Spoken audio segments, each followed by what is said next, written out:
दोस्तों एक बार फिर से मैं आपके लिए NALCO recruitment 2024-25 online form apply process की अपडेट लेके आ चुके हैं। जी हाँ दोस्तों, नॉन एग्जीक्यूटिव के 518 खाली पदों को भरने के लिए ऑनलाइन आवेदन प्रक्रिया स्टार्ट हो चुकी है और नोटिफिकेशन भी यहाँ पर जारी कर दिया गया है। ऑनलाइन फॉर्म फिल करते समय आपको किन किन बातों का ध्यान रखना होगा, कौन सी ऐसी मिस्टेक है जिनको करने से आपके एप्लीकेशन फॉर्म रिजेक्ट हो सकते हैं, तो आपको स्टेप बाय स्टेप इस वीडियो को शुरू से लेके एंड तक बिना स्किप किए हुए देखना होगा। इस वीडियो को पूरा देखने पर ही आपके सभी सवाल और डाउट क्लियर होंगे। तो चलिए दोस्तों, बिना कोई वक्त गंवाए शुरू करते हैं नालको रिक्रूटमेंट 2024-25 ऑनलाइन फॉर्म की पूरी जानकारी। जी हाँ दोस्तों, सबसे पहले आपको हमारी वेबसाइट IND सरकारी नौकरी पर विजिट करना होगा, जिसका लिंक आपको नीचे description plus first comment box में मिल जाएगा। और हमारे इस पेज पर विजिट करके आप यहां से नालको रिक्रूटमेंट का ऑनलाइन फॉर्म फिल कर सकते हो। नेशनल एल्यूमिनियम कंपनी लिमिटेड की ओर से नया नोटिफिकेशन नॉन एग्जीक्यूटिव के लिए जारी किया गया है। यहाँ पर 518 खाली पद भरे जा रहे हैं। 21 जनवरी 2025 तक आप ऑनलाइन फॉर्म फिल कर सकते हो। 10th ITI डिप्लोमा BSc से आप अप्लाई कर सकते हो। 27 से 35 वर्ष आयु सीमा है। पोस्ट वाइज एलिजिबिलिटी क्राइटेरिया आप नोटिफिकेशन की PDF से ही मैच आउट कर सकते हो। देन उसके बाद में किसी भी पोस्ट के लिए अप्लाई कर सकते हो। UR OBC WS के लिए 100 रुपये फीस है।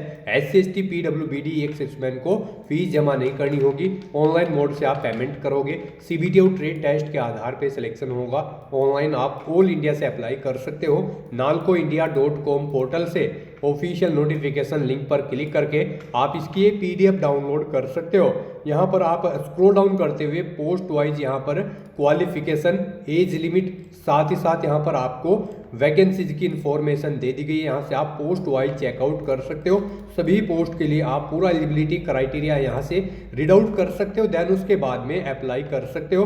हाउ टू अप्लाई का प्रोसीजर भी PDF में दिया गया है। फोटोग्राफ, सिग्नेचर, डॉक्यूमेंट्स आपको कैसे और कितने KB में अपलोड करने होंगे, कंप्लीट डिटेल आप PDF से ही रीड आउट कर सकते हो। तो अप्लाई ऑनलाइन करने से पहले आपको नोटिफिकेशन की PDF पूरा पढ़ना अनिवार्य है। इसको पूरा पढ़ने से आपके सभी सवाल और डाउट क्लियर होंगे। PDF रीड आउट करने के बाद में आपको अप्लाई ऑनलाइन लिंक पर क्लिक करना होगा, तो आपके सामने ऑनलाइन का ये पोर्टल ओपन हो जाएगा। यहाँ पर आपको सभी स्टेप्स दिए गए हैं, इनको फॉलो करते हुए आपको फॉर्म फिल करना होगा।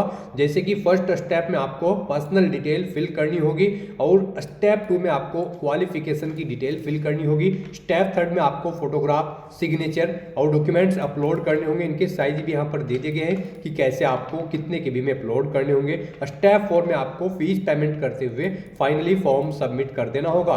तो यहाँ पर अगर आपने पहले से रजिस्ट्रेशन कर रखा है तो आपको साइन इन ऑलरेडी रजिस्टर्ड इस टैब पर क्लिक करना होगा। इस टैब पर आप जैसे ही क्लिक करोगे तो आपके सामने यहाँ पर लॉगिन का ये सेक्शन ओपन हो जाएगा। इसमें आपको लॉगिन करने के लिए सबसे पहले एप्लीकेशन नंबर एंटर करना होगा, उसके बाद में पासवर्ड एंटर करना होगा और जो ये कैप्चा आपको यहाँ पर दिया गया आपको इस बॉक्स के अंतर्गत एंटर करना होगा और यहाँ पर साइन इन की टैब पर क्लिक करते हुए अपने डैशबोर्ड में लॉगिन कर लेना होगा और फॉर्म फिल करना होगा।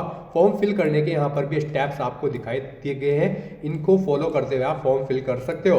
अगर आपने पहले से यहाँ पर रजिस्ट्रेशन कर रखा है और अपना एप्लीकेशन नंबर या पासवर्ड आप भूल चुके हो तो फॉरगेट एप्लीकेशन नंबर या पासवर्ड इस टैब पर आपको क्लिक करना होगा। इस टैब पर आप जैसे ही क्लिक करोगे तो आपके सामने यहाँ पर कुछ इस तरह से पेज ओपन होगा। यहाँ पर आपको मोबाइल नंबर एंटर करना होगा और सेंड OTP टैब पर क्लिक करके OTP जनरेट करना होगा और अपनी ईमेल एड्रेस और यहाँ पर रजिस्ट्रेशन नंबर आपको रिसेट कर लेना होगा। तो इस तरह से आप यहाँ से फॉरगेट ID पासवर्ड भी रिसेट कर सकते हो।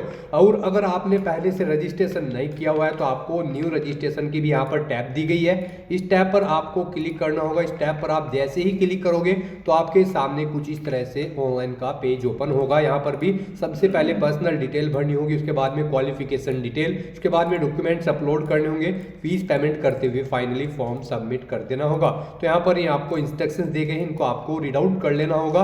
यहाँ पर स्क्रॉल डाउन करते हुए उसके बाद में इस चेक बॉक्स को आपको ओके करना होगा और प्रोसीड टू अप्लाई ऑनलाइन इस टैब पर आपको क्लिक क्लिक करना होगा। इस टैब पर आप जैसे ही क्लिक करोगे तो आपके सामने कुछ इस तरह से पेज ओपन हो जाएगा। यहाँ पर आपको मोबाइल नंबर, यहाँ पर आपको अपना वेरीफाई कर लेना होगा। इसमें आपको मोबाइल नंबर एंटर करना होगा और सेंड ओटीपी इस टैब पर क्लिक करना होगा।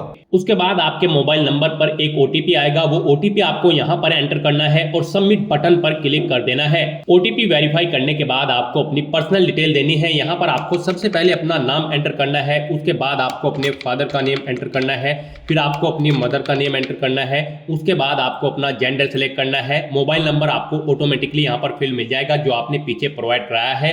फिर आपको इस पेज को नीचे स्क्रॉल डाउन करना है और यहाँ पर आपको अपनी ईमेल आईडी एंटर करनी है, उसे एक बार फिर से एंटर करके कंफर्म कर लेना है। फिर आपको अपना आधार नंबर यहाँ पर एंटर करना है, उसके बाद आपको आपकी नेशनलिटी इंडियन ऑटोमेटिकली सिलेक्ट मिल जाएगी।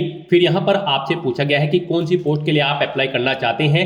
सबसे पहले आप सेक्टर सिलेक्ट करें, किस सेक्टर में आप अप्लाई करना चाहते हैं, एसएनपी कॉम्प्लेक्स या अंगुल या फिर M&R कॉम्प्लेक्स दामांग जोड़ी, आप ऑप्शन सिलेक्ट करें। उसके बाद यहाँ पर आप पोस्ट का नाम सिलेक्ट करें जिस भी पोस्ट के लिए आप अप्लाई करना चाहते हैं। फिर यहाँ पर आपसे पूछा गया है कि क्या आप नालको के डिपार्टमेंटल कैंडिडेट हैं, अगर हैं तो यस ऑप्शन सिलेक्ट करें और फिर अपनी डिटेल दें जैसे कि अपना पर्सनल नंबर, डेजिग्नेशन, पोस्टेड कहां है, और अगर नहीं है तो आपको नो ऑप्शन सिलेक्ट कर लेना है। फिर यहां पर आपसे पूछा गया है कि क्या आपने अपना एम्प्लॉयमेंट एक्सचेंज ऑफिस में रजिस्ट्रेशन करा रखा है, तो यहां पर आपको यस ऑप्शन सिलेक्ट करना होगा और फिर अपना employment exchange registration number enter करना होगा। यहां पर आपका रजिस्ट्रेशन होना जरूरी है एम्प्लॉयमेंट एक्सचेंज ऑफिस में। अगर आप यहां पर नो ऑप्शन सिलेक्ट करोगे तो फिर आप इस भर्ती पर अप्लाई करने के लिए एलिजिबल नहीं होंगे। उसके बाद यहां पर आपसे पूछा गया है आपका एक्सचेंज रजिस्ट्रेशन जो आपने करा रखा है वो कब तक वैलिड है। यहाँ पर आपको डेट सेलेक्ट कर लेनी है। फिर आपको रजिस्टर्ड एम्प्लॉयमेंट एक्सचेंज का नाम यहाँ पर एंटर करना है, कहाँ पर आपने अपना रजिस्ट्रेशन कराया है। फिर आपको सिटी और स्टेट रजिस्टर्ड एम्प्लॉयमेंट एक्सचेंज की यहाँ पर एंटर करनी है। उसके बाद यहाँ पर आपको अपनी कैटेगरी सेलेक्ट कर लेनी है।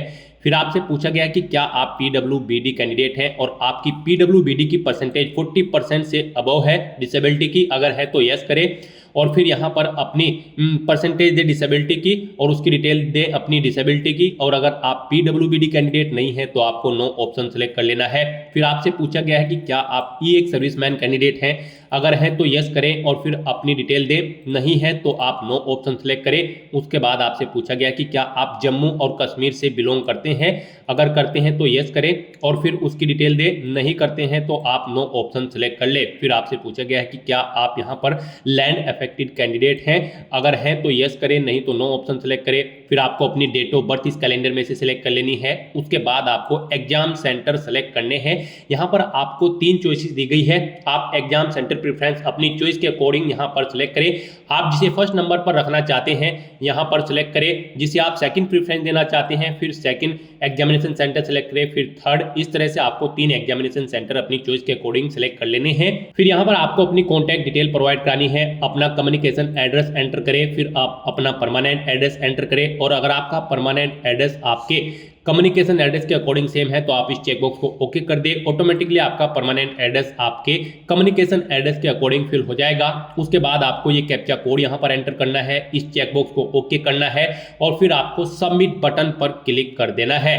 उसके बाद आपने जो डिटेल्स प्रोवाइड कराई है इन सभी को आप कंफर्म कर ले, वैलिडेट कर ले, चेकआउट करके चेक कर ले कि कहीं पर कोई मिस्टेक तो नहीं है। अगर कहीं पर कोई मिस्टेक है तो आप एडिट डिटेल्स बटन पर क्लिक करके एडिट कर सकते हो, नहीं तो यहाँ पर अब आपको कंफर्म डिटेल इस ऑप्शन पर क्लिक कर देना है। फिर यहाँ पर आपको एक रजिस्ट्रेशन नंबर प्रोवाइड कर दिया गया है। ये रजिस्ट्रेशन नंबर और पासवर्ड आपका आपके रजिस्टर्ड मोबाइल नंबर और ईमेल आईडी पर भी सबमिट कर दिए गए हैं। आपको उन्हें केयरफुली नोट डाउन करके रख लेना है फ्यूचर यूज के लिए। और अब यहाँ पर आपको सेव एंड नेक्स्ट ऑप्शन पर क्लिक कर देना है। नेक्स्ट यहाँ पर आपको अपनी क्वालिफिकेशन की डिटेल प्रोवाइड करानी है। यहाँ पर गाइज हम आपको SUPT JOT ऑपरेटर जिनके लिए यहाँ पर 226 वैकेंसीज है इस पोस्ट के लिए अप्लाई करके दिखा रहे हैं। बाकी सब पोस्ट के लिए भी सेम ऐसे ही अप्लाई होगा। यहाँ पर इस पोस्ट पर अप्लाई करने के लिए आपका 10वीं क्लास पास आउट होना जरूरी है, प्लस ITI भी पास आउट होनी जरूरी है NCVT या फिर NCVT से, प्लस आपके पास 2 साल का अप्रेंटिसशिप सर्टिफिकेट भी होना जरूरी है। इलेक्ट्रॉनिक्स मैकेनिक या फिर टेक्नीशियन मैकेनोट्रिक्स, इलेक्ट्रीशियन इंस्ट्रूमेंट मैकेनिक, और फीटर ट्रेड के अंतर्गत। तो यहाँ पर आपको अपनी पोस्ट के अकॉर्डिंग अपनी क्वालिफिकेशन की डिटेल प्रोवाइड करानी है। सबसे पहले यहाँ पर आपको अपनी 10वीं क्लास की डिटेल प्रोवाइड करानी है। यहाँ पर 10वीं क्लास पास आउट होना सभी पोस्ट के लिए मैंडेटरी है। तो सबसे पहले दे यहाँ पर आप अपने बोर्ड का नाम जिससे आपने अपनी 10वीं क्लास पास आउट की है, फिर स्कूल या इंस्टीट्यूट का नाम एंटर करें। उसके बाद आप सब्जेक्ट बताएं किन सब्जेक्ट से आपने अपनी 10वीं क्लास पास आउट की है, साइंस, आर्ट या फिर कॉमर्स। उसके बाद आप कितने साल में आपने अपनी 10वीं क्लास पास आउट की है। कोर्स का टाइप सेलेक्ट करें, full time, passing year select करें, कब आपने अपनी 10वीं क्लास पास आउट की है, फिर टोटल कितने मार्क्स थे जिसमें से आपने मार्क्स ऑब्टेन किए हैं वो आप एंटर करें, कितने मार्क्स आपने ऑब्टेन किए थे वो यहाँ पर आप एंटर करें, और फिर यहाँ पर आप अपनी परसेंटेज एंटर करें, कितनी परसेंट मार्क्स आपने ऑब्टेन किए थे। उसके बाद ऐसे ही यहाँ पर आपको अपनी 12वीं क्लास की डिटेल प्रोवाइड करनी है। सबसे पहले आपको बोर्ड का नाम देना है, कॉलेज का नाम देना है, सब्जेक्ट देने हैं, आपने साइंस, कॉमर्स या आर्ट जिस भी स्ट्रीम में अपनी 12वीं क्लास पास आउट की है वो यहाँ पर आप एंटर करें। कोर्स का ड्यूरेशन कितना था, यानी कि कितने साल में आपने अपनी 12वीं क्लास पास आउट की है। कोर्स का टाइप सेलेक्ट करें, आपने फुल टाइम की है या फिर कोरेस्पॉन्डेंस। पासिंग ईयर आप यहाँ पर सेलेक्ट करें।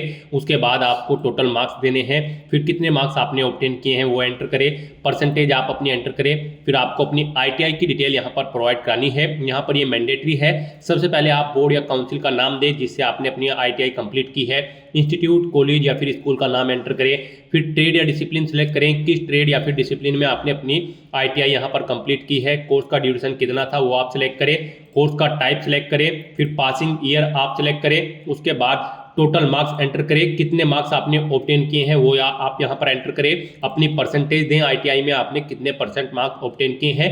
फिर उसके बाद अगर आपने कोई और क्वालिफिकेशन कर रखी है जैसे कि ग्रेजुएशन या फिर पोस्ट ग्रेजुएशन या कोई स्पेशल एजुकेशन क्वालिफिकेशन आपने कर रखी है तो उसकी डिटेल भी आप यहाँ पर सेम ऐसे ही प्रोवाइड करा सकते हैं। सबसे पहले आप यूनिवर्सिटी का नाम दें, कॉलेज का नाम दें, डिग्री का नाम दें, सब्जेक्ट बताएं किस सब्जेक्ट में आपने अपनी क्वालिफिकेशन की है, कोर्स का ड्यूरेशन सेलेक्ट करें, कोर्स का टाइप सेलेक्ट करें, पासिंग ईयर सेलेक्ट करें, किस ईयर में आपने पास आउट की है, टोटल मार्क्स एंटर करें, कितने मार्क्स आपने ऑब्टेन किए हैं वो एंटर करें और अपनी परसेंटेज आप यहां पर एंटर कर दें। फिर यहां पर आपको 2 साल का अप्रेंटिसशिप के सर्टिफिकेट की डिटेल देनी है या फिर अगर आपने रजिस्ट्रेशन करा रखा है तो उस रजिस्ट्रेशन की डिटेल आपको यहां पर प्रोवाइड करानी है। सबसे पहले आपको बोर्ड, काउंसिल या फिर इशूइंग अथॉरिटी का नाम देना है, इंस्टीट्यूट, कॉलेज या स्कूल का नाम दे, एलिजिबिलिटी सर्टिफिकेट सेलेक्ट करें किस में आपने अपना सर्टिफिकेट किया है। उसके बाद सर्टिफिकेट कब आपको इशू हुआ है वो डेट आप सेलेक्ट कर ले। फिर स्टेट सेलेक्ट करें किस स्टेट से आप ये सर्टिफिकेट इशू हुआ है या फिर आपने रजिस्ट्रेशन करा रखा है। फिर आपने जो अप्रेंटिसशिप की ट्रेनिंग ले रखी है उसकी डिटेल आपको देनी है। इंडस्ट्री या ऑर्गेनाइजेशन का नाम दें जिसमें आपने ट्रेनिंग ली है।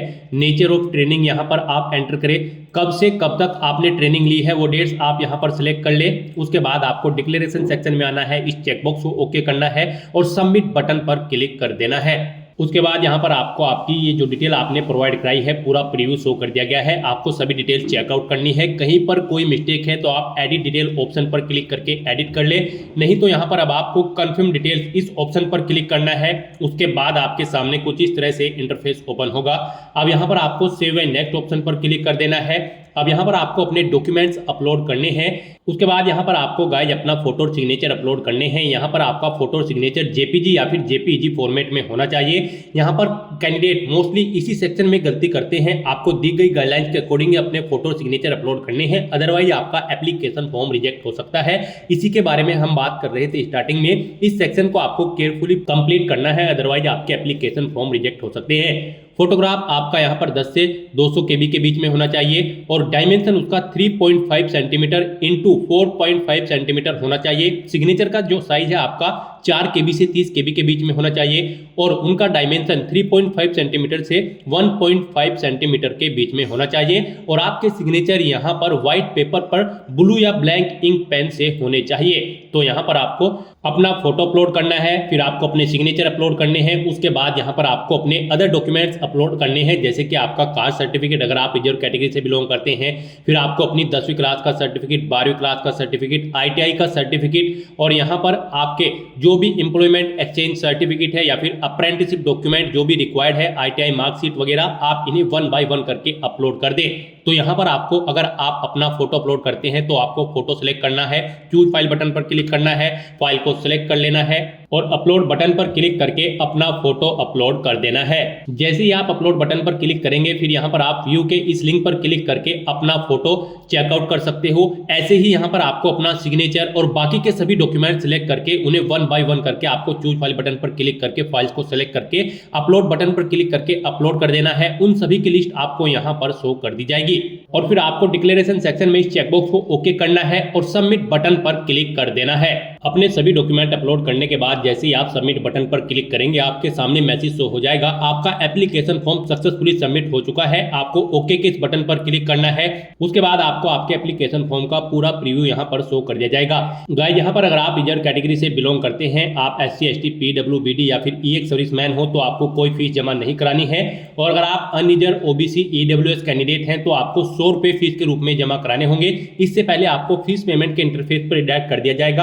आपको ऑनलाइन मोड में debit card, credit card, net banking या फिर UPI के थ्रू अपना फीस पेमेंट कर देना है। उसके बाद आपका एप्लीकेशन फॉर्म भी सबमिट हो जाएगा और आपके सामने कुछ इस तरह से इंटरफेस शो हो जाएगा।